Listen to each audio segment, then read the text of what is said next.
على النتيجه. ولكن في المقابل طبعا الحكومه الرئيس بوتفليقه يقول ان هناك منشآت قاعديه وشبكه صناعيه ومعتبره وقدرات فلاحيه ومنجميه وسياحيه وتكوين وشباب، هذه كلها قادره على تجاوز محنه تراجع اسعار النفط كما قال كما وصفها.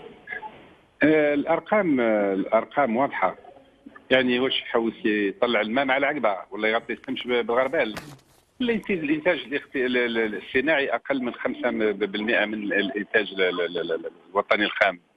الصادرات كلها من محروقات. الاستيرادات فوق 60 مليار سنويا. القمح المغرب ينتج 10 ملايين طن وحنا نستوردوا 7 ملايين ونص طن.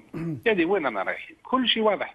من اكبر مستوردين في العالم من الحليب، من الادويه، من يعني فشل مثبوت معروف وما زالوا يكذبوا. هذيك اللي انايا شويه واحد دي فوا المخ نتاعو يحبس. يعني ما زالوا يكذبوا على الناس.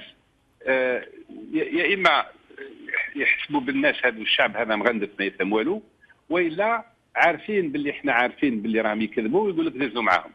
طيب دزوا معاهم حكم في يدين. هذه هي اللي طيب ابقى معنا استاذ